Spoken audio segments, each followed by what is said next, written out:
Hi friend, फिर से स्वागत है आपके अपने यूट्यूब चैनल पे। आज हम पढ़ेंगे Delhi police constable previous years papers जो 1 दिसंबर 2020 को थर्ड शिफ्ट में हुआ। जीके से संबंधित क्वेश्चन है। इससे पहले हम 1 से 25 तक क्वेश्चन इसके पिछले वाले भाग में पढ़ चुके हैं। 26 से 50 वाले क्वेश्चन इस भाग में पढ़ेंगे। तो पहला क्वेश्चन है, रानी लक्ष्मीबाई ने ब्रिटिश औपनिवेश शासकों के साथ लड़ाई करते हुए निम्नलिखित में से किस वर्ष में वीर गति प्राप्त की थी? पहला ऑप्शन है 1856 में, दूसरा ऑप्शन है 1858 में, तीसरा ऑप्शन है 1867 में, चौथा ऑप्शन है 1834 में। तो यहाँ राइट आंसर क्या है? 1858 में। कितनी डेट को हुआ था? 18 जून 1858। 18 जून 1858 को अंग्रेजों से मुकाबला करते हुए रानी लक्ष्मीबाई वीर गति को प्राप्त हो गई थी। तो इसमें कौन कैप्टन था? होराज की युद्ध योजना के चलते आखिरकार रानी लक्ष्मीबाई गिर गई थी। शहर के रामबाग तेराई से शुरू हुई आमने सामने की जंग से जख्मी में रानी को एक गोली लगी और वह स्वर्ण रेखा नदी के किनारे शहीद हो गई। नेक्स्ट क्वेश्चन, निम्नलिखित में से किस प्रकार के बाजार से खरीदार और विक्रेता, जो मुख्य रूप से व्यक्ति और संस्थान होते हैं, वित्तीय प्रतिभूतियों जैसे कि बॉन्ड और स्टॉक का व्यापार करते हैं? तो किस प्रकार का बाजार होता है? पहला है घरेलू बाजार, दूसरा होता है मुद्रा बाजार, तीसरा होता है विदेशी मुद्रा विनिमय बाजार, चौथा होता है पूंजी बाजार। तो यहाँ राइट आंसर क्या है? पूंजी बाजार। पूंजी बाजार में क्या होता है? उन निवेशों के लिए एक बाजार है जिनमें पास में 1 वर्ष से अधिक लॉक इन अवधि है या उनकी परिपक्वता अवधि कम से कम 1 वर्ष से अधिक है। नेक्स्ट क्वेश्चन, निम्नलिखित राजवंशों में से किसके शासनकाल के दौरान गोलकुंडा के किले का निर्माण किया गया था? पहला है मौर्य, दूसरा है काकतीय, तीसरा है गुप्त, चौथा है चालुक्य। तो यार राइट आंसर क्या है?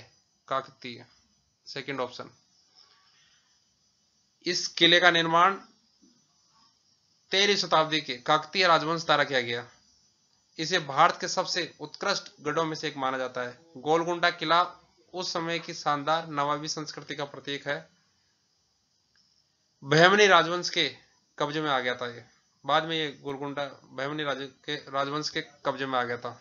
नेक्स्ट, सितंबर 2020 में निम्नलिखित में से किसे 1 अक्टूबर 2020 से 3 वर्षों की अवधि के लिए केरल स्थित दक्षिण भारतीय बैंक के एमडी और सीईओ के रूप में नियुक्त किया गया था? केजाद बरूचा, मुरली रामकृष्ण, राणा कपूर, रोमेश सोमबत्ती। तो यह राइट आंसर क्या है? Murali Ramakrishna, second option right answer है। नेक्स्ट, दक्षिण भारत की सबसे ऊंची चोटी निम्नलिखित में से कौन सी है? तो पहला ऑप्शन है डोडा बेटा, दूसरा है अन्नामुड़ी, तीसरा है पेरूमल, चौथा है वांडा राव। तो अनाई मुंडी भारत के पश्चिमी घाट की पर्वतमाला का एक पर्वत है। यह केरल के अनारकुलम जिला और इडुक्की जिला में स्थित है। इसकी ऊंचाई 2695 मीटर है। हिमालय के बाहर देश की सबसे ऊंची चोटी है। तो यार राइट आंसर क्या है? अनामुडी, जिसकी ऊंचाई कितनी है? 2695 मीटर। नेक्स्ट, तिरुमलाई नायकगर महल निम्नलिखित में से किस शहर में स्थित है? पहला है मदुरै, दूसरा है मैसूर, तीसरा है चेन्नई, चौथा है कन्याकुमारी। तो यहाँ राइट आंसर क्या है? मदुरै। नेक्स्ट, वित्त विधेयक केवल देश में प्रस्तुत किया जा सकता है? भारतीय रिजर्व बैंक, राज्यसभा, लोकसभा, भारतीय प्रतिभूति विनिमय बोर्ड। वित्त विधेयक को केवल लोकसभा में प्रस्तुत किया जा सकता है। राइट आंसर यहाँ 3 नंबर है। नेक्स्ट, अनुच्छेद 32 भारतीय संविधान के किस भाग से संबंधित रखता है? अनुच्छेद 32 भारतीय संविधान के किस भाग से संबंध रखता है? पहला है भाग 4, दूसरा है भाग 1, तीसरा है भाग 2, चौथा है भाग 3। तो यहाँ राइट आंसर क्या है? भाग 3 से। भारतीय संविधान का अनुच्छेद 32 व्यक्तियों को न्याय मांगने के लिए सर्वोच्च न्यायालय में जाने का अधिकार देता है। अनुच्छेद 32 के तहत संसद सर्वोच्च न्यायालय की शक्ति का प्रयोग करने के लिए किसी अन्य न्यायालय को भी सौंप सकती है, बशर्ते कि वो उसके अधिकार क्षेत्र में हो। अनुच्छेद 32 मौलिक अधिकारों के प्रवर्तन के लिए। अमीर खुसरो एक शाही कवि थे। वे निम्नलिखित में से किस सूफी हजरत के शिष्य थे? पहले है शहीद मोहम्मद निजामुद्दीन औलिया, सेकंड है फरीदुद्दीन गजशंकर, दूसरा है मोहम्मद महारवी, चौथा है शेख सलीम चिश्ती। तो यह राइट आंसर क्या है? शहीद मोहम्मद निजामुद्दीन औलिया, फर्स्ट ऑप्शन राइट आंसर है। नेक्स्ट, भारत सरकार ने द्वितीय पिछड़ा वर्ग आयोग की नियुक्ति निम्नलिखित में से किस वर्ष की थी? पहला ऑप्शन है 1979, सेकंड ऑप्शन है 1990, थर्ड ऑप्शन है 1967, फोर्थ ऑप्शन है 1972। तो यहाँ राइट आंसर क्या है? 1 जनवरी 1979। पहला आंसर राइट आंसर है। का दूसरा पिछड़ा आयोग की स्थापित का निर्णय राष्ट्रपति द्वारा अधिकृत किया गया था। सेकंड, मत्स्य उत्पादन पर पर्यावरण नियंत्रण में सुधार के लिए डैश आधारित कृषि प्रणाली विकसित की गई है। पहला है RAS रीसर्कुलेटिंग एक्वाकल्चर सिस्टम, दूसरा है बायोफिल्म, तीसरा है पॉन्ड फिश, चौथा है बायोफ्लोक। चौथा क्या है? बायोफ्लोक। बायोफ्लोक क्या है? बायोफ्लोक तकनीक ने न केवल कचरे के उपचार में प्रभावी है बल्कि जलीय जंतुओं का पोषण भी प्रदान करती है। उच्च CN को कार्बोहाइड्रेट स्रोत के अतिरिक्त बनाए रखा जा सकता है और उच्च गुणवत्ता वाले एकल कोशिका माइक्रोबियम प्रोटीन के उत्पादन के माध्यम से पानी की गुणवत्ता में सुधार किया जाता है। नेक्स्ट क्वेश्चन, 2019-2020 के आर्थिक सर्वेक्षण के अनुसार 2019-2020 में चालू खाता घाटा 2018-2019 के 2.1% के मुकाबले घटकर GDP का डैश हो गया 1.7%, 1.5%, 1.2%, 1.4%। तो यहाँ राइट आंसर क्या है? 1.5%, सेकेंड आंसर। नल्ला माला की पहाड़ियां निम्नलिखित में से किस राज्य में स्थित है? पहला है आंध्र प्रदेश, दूसरा है अरुणाचल प्रदेश, तीसरा है उत्तर प्रदेश, चौथा है मध्य प्रदेश। नल्ला माला की पहाड़ियां पूरी घाट में स्थित है, जो आंध्र प्रदेश के रायलसीमा क्षेत्र और तेलंगाना में नागर कुर्नूलु जिले की पूर्ववर्ती सीमा बनाती है। इन पहाड़ियों में बहने वाली दो प्रमुख नदियां हैं, कृष्णा और पेनार नदियां हैं। ये नदियां उत्तर दक्षिण के संरक्षण में चलती है। तो किस राज्य में स्थित है ये? आंध्र प्रदेश में। राइट आंसर क्या है? फर्स्ट।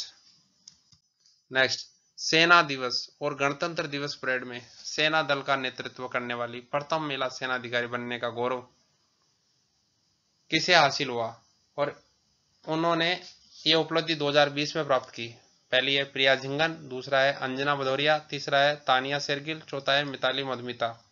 तो यह राइट आंसर है तानिया शेरगिल। भारतीय सेना अधिकारी कैप्टन तानिया शेरगिल जो सेना के सिग्नल कोर की अधिकारी है। गणतंत्र दिवस की परेड के लिए पहली महिला परेड एडजुटेंट थी। परेड के लिए एक परेड सहायक जिम्मेदार होता है और कैप्टन शेरगिल एक इलेक्ट्रॉनिक्स और संचार स्नातक है। मार्च 2017 में ऑफिसर ट्रेनिंग अकादमी चेन्नई से उसने कमीशन लिया है। तो राइट आंसर क्या है? तानिया शेरगिल। भारतीय संविधान का प्रथम संशोधन अधिनियम निम्नलिखित में से किस वर्ष लागू किया गया था? भारतीय संविधान का पहला संशोधन विधेयक 1951 में लागू किया गया था। यहाँ राइट आंसर है फर्स्ट आंसर राइट आंसर है, जिसके अनुसार राज्य को सामाजिक और आर्थिक रूप से पिछड़े वर्गों की उन्नति के लिए विशेष प्रावधान करने का अधिकार दिया गया है। साथ ही संपदा आदि के अधिग्रहण के लिए कानूनों की बचत का प्रदान किया गया है।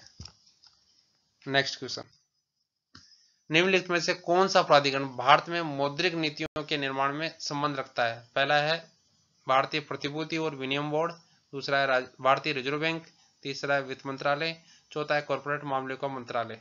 तो यह राइट आंसर क्या है? भारतीय reserve bank, second number right answer. Next, Ramcharitmanas महाकाव्य के रचयिता निम्नलिखित में से कौन है? पहला है वेदव्यास, दूसरा है भरतमुनि, तीसरा है तुलसीदास, चौथा है वाल्मीकि।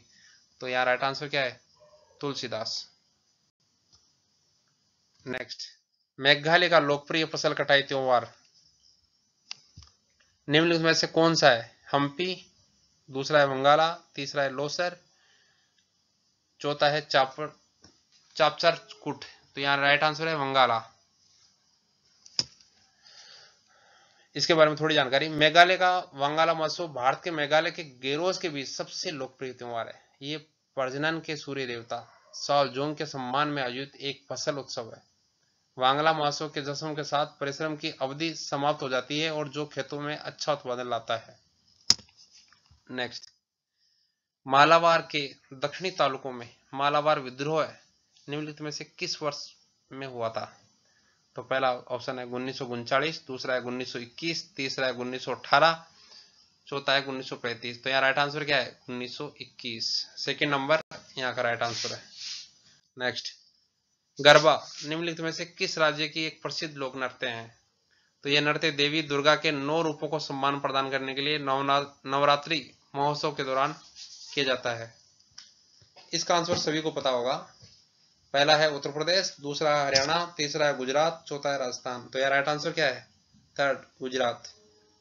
गरबा गुजरात का सबसे प्रसिद्ध लोक नृत्य है। क्लोरोफ्लोरोकार्बन के उपयोग से पृथ्वी के वायुमंडल की निम्नलिखित में से कौन सी परत क्षतिग्रस्त हो सकती है? पहली है बहिर्मंडल, दूसरा है सौरमंडल, तीसरा है ओजोन मंडल, चौथा है आयन मंडल। तो यहाँ राइट आंसर क्या है? ओजोन मंडल। थर्ड नंबर राइट आंसर है। नेक्स्ट, करीना कपूर खान ने डैश के साथ उसके ब्रांड एम्बेसडर के रूप में 2 वर्षों का अनुबंध साइन किया है। Sketcher, Puma, Nike, Adidas. तो यह राइट आंसर है प्यूमा। Second number. IBEF वाणिज्य और उद्योग मंत्रालय द्वारा स्थापित एक ट्रस्ट है। दिए गए विकल्पों में से IBEF का सही पूर्ण रूप का चयन कीजिए। पहला है Indian board of exports forums, दूसरा है इंडिया ब्रांड इक्विटी फाउंडेशन, तीसरा है इंटरनेशनल ब्यूरो इकोनॉमिक फेडरेशन, चौथा है Indian board of economic foundation. तो यार राइट आंसर क्या है? इंडिया ब्रांड इक्विटी फाउंडेशन, जो एक ट्रस्ट है, उद्योग मंत्रालय द्वारा स्थापित एक ट्रस्ट है। Next, the God of small things नामक उपन्यास निम्नलिखित में से किसने लिखा था? पहला है मेरी रॉय ने, दूसरा है सलमान रुश्दी ने, तीसरा है अरुंधति राय ने, चौथा है अमनिका बत्रा ने। तो यह राइट आंसर क्या है? अरुंधति राय। थर्ड, जिसने the God of small things नामक उपन्यास लिखा था। नेक्स्ट, हल्दी घाटी का युद्ध निम्नलिखित में से किस वर्ष में लड़ा गया था? हल्दी घाटी का युद्ध 1576 में, 1571 में, 1567 में, 1579 में। तो हल्दी घाटी का युद्ध कब हुआ था? राइट आंसर क्या है? 1576 में। कब हुआ था? 18 जून को। 18 जून 1576। मेवाड़ के महाराणा प्रताप का समर्थन करने वाले घुड़सवारों और धनुधारियों और मुगल सम्राट अकबर की सेना के बीच लड़ा गया, जिसका नेतृत्व आमेर के राजा मानसिंह प्रथम ने किया था। इस युद्ध के अंदर महाराणा प्रताप को भील जनजाति का सहयोग मिला था। थैंक यू दोस्तों पूरा वीडियो देखने के लिए।